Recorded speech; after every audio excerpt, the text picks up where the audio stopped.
অপেক্ষা করবেন না, মেয়ের বিয়ের অপেক্ষা করবেন না, ছেলের বিয়ের অপেক্ষা করবেন না, ঘর বানাবার অপেক্ষা করবেন না, ছেলেকে বিদেশে পাঠাবার অপেক্ষা করবেন না, বলকে যখনই হজ ফরজ হয় তখনই হজ করে নেবেন ইনশাআল্লাহ বলেন। হ্যাঁ, ওমান কাফারা ফাইন্নাল্লাহা গানিয়্যুন আনিল আলামিন। এবারে হজে প্রায় 7.5 লাখ টাকা লাগে। আপনার উপরে যদি এই পরিমাণ টাকা থাকে, আপনি যদি এই পরিমাণ টাকার মালিক হন, আপনার উপর হজ ফরজ। কি এবার নিয়ত চিন্তা করেন কার কার উপর হজ ফরজ? চিন্তাও আসে না, চিন্তাও আসে না। আর শুধু বললে বলবে আরো পরে, আরো পরে, আরো পরে বলবে। কি বলে কি বলে না বলে? ওয়ালিল্লাহি আলান নাসি হিজ্জুল বাইতি মান ইসতাতা ইলাইহি সাবিলা ওয়া মান কাফারা ফাইন্নাল্লাহা গানিয়্যুন আনিল আলামিন। এবার দেখেন এখানে কি লেখছে, ফামান লাম ইয়াজিদ, দেখেন ওয়া আতিম্মুল হজ্জ ওয়াল উমরাতা লিল্লাহ, হজ পুরা করো, উমরা পুরা করো আল্লাহর জন্য। একটু জায়গা দেন, আল্লাহর জন্য পুরা করো। ওয়া আতিম্মুল হজ্জ ওয়াল উমরাতা লিল্লাহ, আল্লাহর জন্য হজ আর উমরা পুরা করো। এর শেষে কি লিখলেন দেখেন, ওয়াত্তাকুল্লাহ, এই আয়াতের শেষ অংশ, ওয়াত্তাকুল্লাহ, আল্লাহকে ভয় করো। তোমার টাকা আছে না নাই আমি জানি। কি বলে বলেন? তুমি যে অজুহাত দিচ্ছ আল্লাহকে ভয় করো, কি কি অজুহাত দিচ্ছ সব আমি জানি। মেয়েটা এখনো বিয়ে দাও না, এই জন্য হজ করছো না তুমি। তুমি যে ভুয়া অজুহাত দিচ্ছ এটা আমি জানি। ছেলেটাকে বিদেশে পাঠাও না, এই জন্য হজ করছো না, এটা কিন্তু আমি জানি। এটা যে ভুয়া অজুহাত এটা কিন্তু আমি জানি। আজীব না? ওয়াত্তাকুল্লাহ, কোনো অজুহাত তুলতে আমাকে ভয় করবা, কোনো অজুহাত তুলতে আমাকে ভয় করো, কোনো অজুহাত তুলতে আমাকে ভয় করো। ওয়াত্তাকুল্লাহ, আল্লাহকে ভয় করো।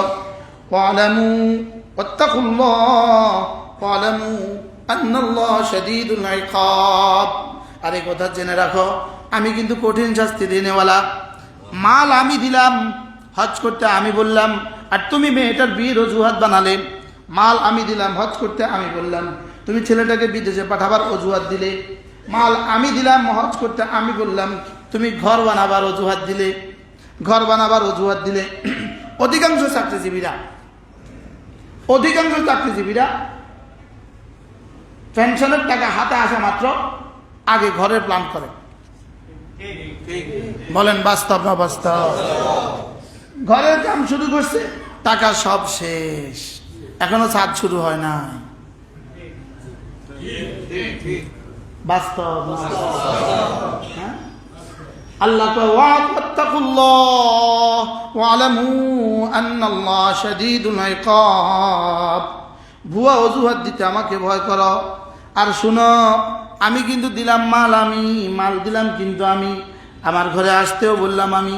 তুমি যে ভুয়া অজুহাত দিলে, আমি যে কঠিন শাস্তি দেনেওয়ালা এটা কিন্তু মনে রাখবা। নাউজুবিল্লাহ বলে না? কি বলে এসব? হজের ব্যাপারে কেমনে বললেন ওয়ালামু আন্নাল্লাহা শাদীদুল ইকাব, আর ওখানে বললেন ফামান কাফারা ফাইন্নাল্লাহা গানিয়্যুন আনিল আলামিন।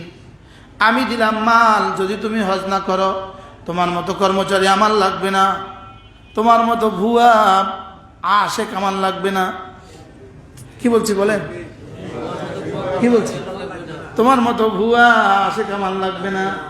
আর এখানে বলে তুমি কিন্তু হজ করো, তুমি হজ করো, আর ভুয়া অজুহাত দিও না, ভুয়া অজুহাত দিও না। বলেন না? বলেন ভুয়া অজুহাত কি? যেমন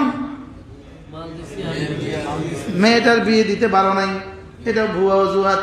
ছেলেটাকে বিয়ে করাও নাই, এটা ভুয়া অজুহাত। ছেলে মেয়ের জন্য এখনো ঘর বানাও নাই, এটা ভুয়া অজুহাত। কি অজুহাত? ভুয়া অজুহাত। ওয়ালামু আন্নাল্লাহা শাদীদুল ইকাব। ভুয়া অজুহাত দিলে আমি কিন্তু কঠিন শাস্তি দেনেওয়ালা। আর তুমি যদি, আমি মাল দিয়েছি, এই মাল দিয়ে যদি আমার ঘরে চলে আসো, এখনো ছেলে বিয়ে দাও নাই, থাকুক। এখনো মেয়ে বিয়ে দাও নাই, থাকুক। এখনো তুমি ঘর বানাও নাই, থাকুক। তুমি যদি ওই মাল খরচ করে আমার কাছে চলে আসো, আমি কথা দিলাম এইগুলো জরুরত আমি পুরা করে দিব, কারণ এটা আমার সিদ্ধান্ত। আমি হজের সাথে ফকরকে মুছে দিব। ফকর মানে আমার জীবনে যখন যা লাগে তখন তা দিয়ে দেওয়া, এটা হলো গিনা।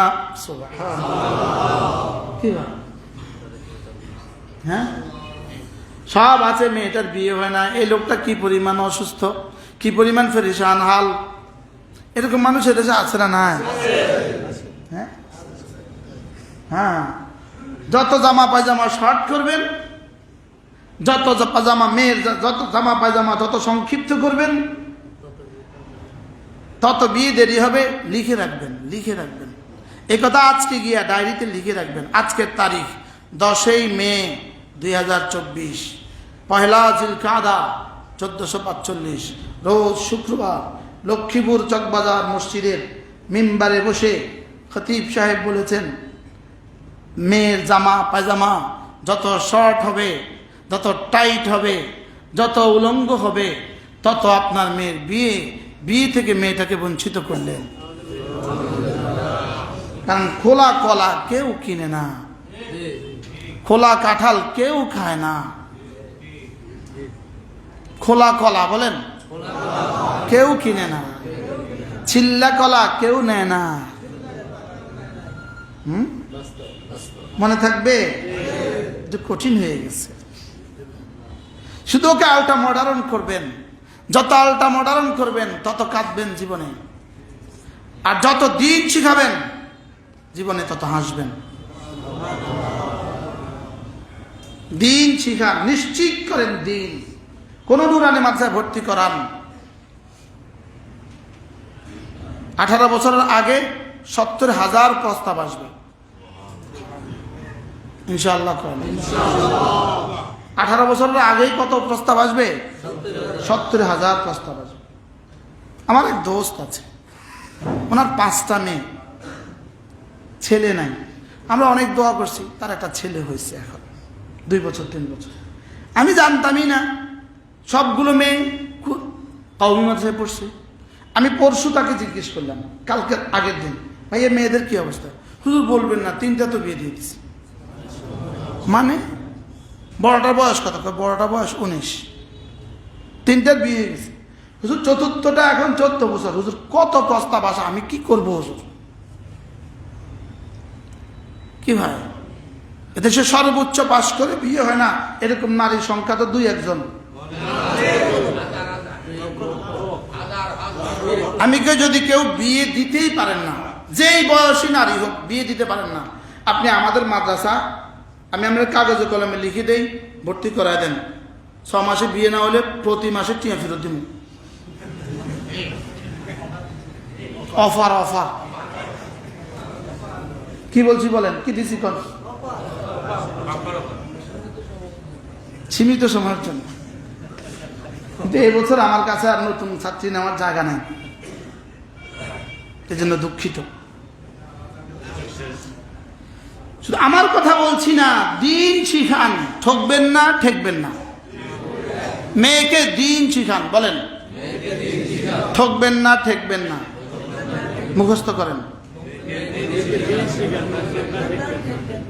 ভাতিজিকে দিন শিখান, ঠকবেন না, ঠেকবেন না। ভাগিনীকে দিন শিখান, ঠকবেন না, ঠেকবেন না। কমপক্ষে আপনার জিম্মা দায়িত্ব 3টা তো বর্তায় না, আপনার মেয়ে, ভাতিজি, ভাগিনী। কারণ ভাগিনীর বিয়ে হয় না, মামার অনেক পেরেশানি হয় না, হয় না বলেন? ভাতিজির বিয়ে হয় না, ভাইয়ের অনেক পেরেশানি।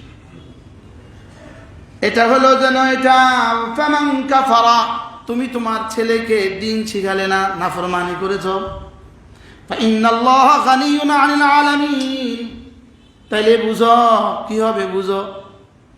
ওয়ালামু আন্নাল্লাহা শাদীদুল ইকাব, এখানে কাফারা মানে হলো নাশকরি করা। কাফারা মানে কি? ছেলেকে দিন না শেখানো, এটা হলো আল্লাহর নেয়ামতের নাশকরি। মেয়েকে দিন না শেখানো, এটা হলো আল্লাহর নেয়ামতের নাশকরি। বলেন আল্লাহর নেয়ামতের কি? আবার বলেন আল্লাহর নেয়ামতের কি? মেয়েকে দিন না শেখানো আল্লাহর নেয়ামতের নাশকরি।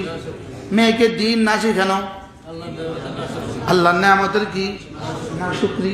আল্লাহ আল্লাহ তাআলা বলেন ওয়ালামু, যদি তুমি হজ না করো ওয়াত্তাকুল্লাহ, তাহলে আল্লাহকে ভয় করবা, ভুয়া অজুহাত তুলবা না। ভুয়া অজুহাত বলেন কি করছি? অনেকে রোজা রাখে না, ভুয়া অজুহাতে শেষে ক্যান্সার হয়ে ধুকে ধুকে কবরে চলে যায়। বাস্তব না বাস্তব? হ্যাঁ, এটা আল্লাহর সাথে কি দুষ্টমি না? চোখ নিয়েও কি দুষ্টমি না? হ্যাঁ, চোখ নিয়েও কি দুষ্টমি? হ্যাঁ, যারা মেয়েকে দিন শিখায় না এরা আল্লাহ তাআলার জাতের সাথে চ্যালেঞ্জ করে, চ্যালেঞ্জ। যারা ছেলে মেয়েকে দিন শিখায় না এরা আল্লাহ তাআলার জাতের সাথে চ্যালেঞ্জ করে। যারা একটা সন্তান নিয়ে আর সন্তান নেয় না এরা সুখের জন্য আল্লাহর জাতের সাথে চ্যালেঞ্জ করে। একটা দুটা মেয়ে নিয়ে বাচ্চা নিয়ে আর নেয় না এরা আল্লাহর জাতের সাথে সুখের জন্য চ্যালেঞ্জ করে। তা আল্লাহ এদের সুখের মোকাবেলা, এদের অশান্তির জন্য চ্যালেঞ্জ ঠুকে দেয়।